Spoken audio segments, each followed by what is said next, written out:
Hi friends, ಎಲ್ಲರೂ ಹೇಗಿದ್ದೀರಾ? ಎಲ್ಲರೂ ಚೆನ್ನಾಗಿದ್ದೀರಾ ಅಂತ ಅಂದ್ಕೊಂಡಿದ್ದೀನಿ. ಫ್ರೆಂಡ್ಸ್, ಇವತ್ತಿನ ರೆಸಿಪಿಲಿ ನಾನು ಒಂದು ಒಳ್ಳೆ ಸ್ವೀಟ್ ಮಾಡಿ ತೋರಿಸ್ತಾ ಇದ್ದೀನಿ.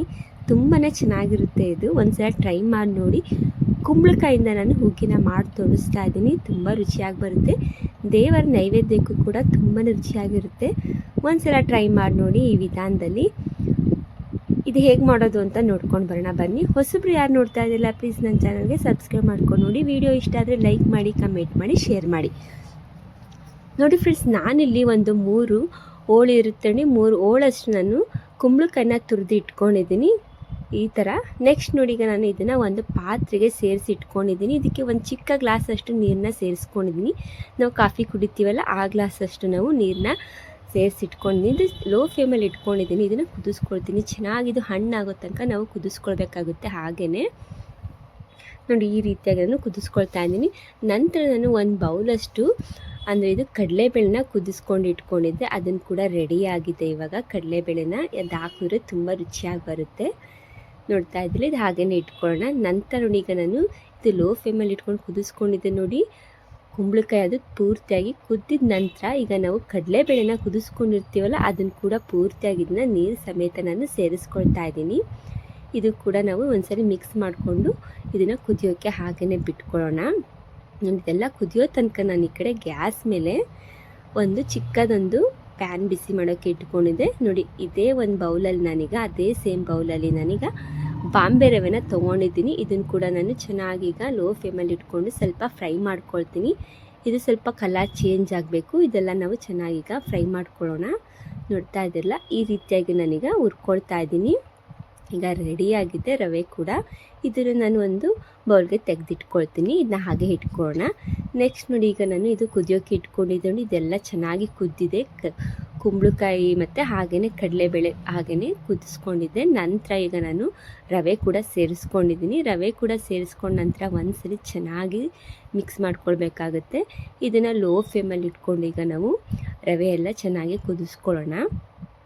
ನೋಡಿ ಯಾವ ರೀತಿಯಾಗಿ ಇದೆಲ್ಲ ಪೂರ್ತಿಯಾಗಿ ರವೆ ಎಲ್ಲ ಹರಳಬೇಕು. ಅಲ್ಲಿ ತನಕ ನಾವು ಕುದಿಯೋಕ್ಕೆ ಹಾಗೆಯೇ ಬಿಡಬೇಕಾಗುತ್ತೆ.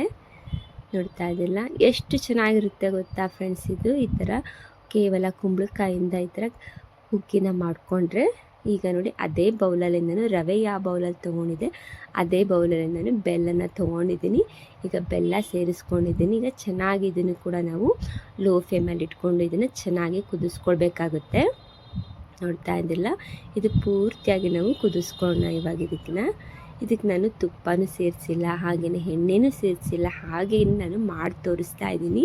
ತುಂಬಾ ರುಚಿಯಾಗಿರುತ್ತೆ. ಇದಕ್ಕೆ ತುಪ್ಪ ಹಾಕೋದು ಬೇಡ, ಹಾಗೆಯೇ ಎಣ್ಣೆ ಹಾಕೋದು ಬೇಡ. ಲಾಸ್ಟಿಗಷ್ಟೇ ನಾನು ಸ್ವಲ್ಪ ತುಪ್ಪ ಅಷ್ಟೇ ಹಾಕ್ಕೊಳ್ತಾ ಇದ್ದೀನಿ. ಮಾಡಬೇಕಾದ್ರೆ ನಾನು ಏನು ತುಪ್ಪ ಸೇರಿಸಲ್ಲ ಇದಕ್ಕೆ. ಹಾಗೆಯೇ ಸಿಂಪಲಾಗಿ ಮಾಡಿ ತೋರಿಸ್ತಾ ಇದ್ದೀನಿ. ನೋಡಿ, ಎಲ್ಲ ಚೆನ್ನಾಗಿ ಕುದಿ ಬಂದಿದೆ. ಇವಾಗ ನಾನು ಒಂದು 2ರಿಂದ 3 ಏಲಕ್ಕಿನ ಕುಟ್ಟಿ ಇಟ್ಕೊಂಡಿದ್ದೆ, ಅದನ್ನು ಕೂಡ ಸೇರಿಸ್ಕೊಳ್ತಾ ಇದ್ದೀನಿ. ಇದನ್ನು ಕೂಡ ಚೆನ್ನಾಗಿ ಈಗ ಮಿಕ್ಸ್ ಮಾಡ್ಕೊಳ್ತೀನಿ. ನೋಡ್ತಾ ಇದ್ದಿರಲ್ಲ, ಈ ರೀತಿಯಾಗಿ ಕುದಿಸ್ಕೊಂಡ್ತಾ ಇದ್ದೀನಿ. ಇನ್ನೇನೀಗ ರೆಡಿ ಆಗ್ತಾ ಇದೆ. 2 ನಿಮಿಷ ಅಷ್ಟೇ ಈಗ ನಾವು ಬಿಸಿ ಮಾಡೋಕ್ಕೆ ಇಟ್ಕೊಳ್ಳೋಣ. ನಂತರ ಈಗ ನಾವು ಗ್ಯಾಸ್ನ ಆಫ್ ಮಾಡ್ಕೊಳ್ಬೇಕಾಗುತ್ತೆ. ನೋಡಿ ಫ್ರೆಂಡ್ಸ್, ಈಗ ಹೇಗೆ ಬಂದಿದೆ ಅಂತ ಕುಂಬಳಕಾಯಿ ಹುಗ್ಗಿ ಯಾವ ರೀತಿಯಾಗಿ ಮನೆಯಲ್ಲೇ ನಾವು ಕಡಿಮೆ ಸಮಯದಲ್ಲಿ ತುಂಬ ರುಚಿಯಾಗಿ ನಾವು ಮಾಡ್ಕೊಳ್ಬೋದು. ಕೇವಲ ಒಂದು ಕುಂಬಳಕಾಯಿ ಇದ್ದರೆ ಸಾಕು. ಕುಂಬಳಕಾಯಿ ಹೋಳಿಂದ ಈ ರೀತಿಯಾಗಿ ಟೇಸ್ಟಿಯಾದ ಹುಗ್ಗಿನ ಮಾಡ್ಕೊಳ್ಬೋದು. ತುಂಬ ರುಚಿಯಾಗಿರುತ್ತೆ. ದೇವಸ್ಥಾನದಲ್ಲಿ ಕೂಡ ಈ ರೀತಿಯಾಗಿ ಮಾಡಿರ್ತಾರೆ. ತುಂಬ ರುಚಿಯಾಗಿರುತ್ತೆ. ಒಂದ್ಸಲ ನೀವು ಈ ವಿಧಾನದಲ್ಲಿ ಟ್ರೈ ಮಾಡಿ ನೋಡಿ. ನೋಡ್ತಾ ಇದ್ದಿಲ್ಲ, ಈಗ ನಾನು ಒಂದು ಸರ್ವಿಂಗ್ ಬೌಲ್ಗೆ ಸರ್ವ್ ಮಾಡ್ಕೊಳ್ತಾ ಇದ್ದೀನಿ. ಹೇಗೆ ಬಂದಿದೆ ಅಂತ ನೋಡಿ. ತುಂಬ ರುಚಿಯಾಗಿ ಬಂದಿದೆ. ನೋಡಿದ್ರಲ್ಲ ಫ್ರೆಂಡ್ಸ್, ಎಲ್ಲ ಲಾಸ್ಟಿಗೆ ನಾನು ಸರ್ವ್ ಮಾಡಿದ ನಂತರ ಲಾಸ್ಟಿಗಷ್ಟೇ ನಾನು ತುಪ್ಪನ ಸೇರಿಸ್ಕೊಳ್ತಾ ಇದ್ದೀನಿ. 1 ಸ್ಪೂನ್ ಅಷ್ಟೇ ತುಪ್ಪ ಹಾಕ್ಕೊಂಡಿದ್ದೀನಿ, ಏನು ಜಾಸ್ತಿ ನಾನು ಹಾಕ್ಕೊಂಡಿಲ್ಲ. ನೋಡಿದ್ರಲ್ಲ ಫ್ರೆಂಡ್ಸ್, ಹೇಗೆ ಬಂದಿದೆ ಅಂತ. ತುಂಬ ರುಚಿಯಾಗಿ ಬರುತ್ತೆ. ನೀವು ಕೂಡ ಈ ಥರ ಟ್ರೈ ಮಾಡಿ ನೋಡಿ. ಕೇವಲ ಒಂದು ಕುಂಬಳಕಾಯಿ ಹೋಳಿದ್ರೆ ಸಾಕು. ಈ ರೀತಿಯಾಗಿ ನಾವು ಟೇಸ್ಟಿಯಾದ ಹುಗ್ಗಿನ ಮಾಡ್ಕೊಳ್ಬೋದು. Thank you for the watching. Okay, bye bye.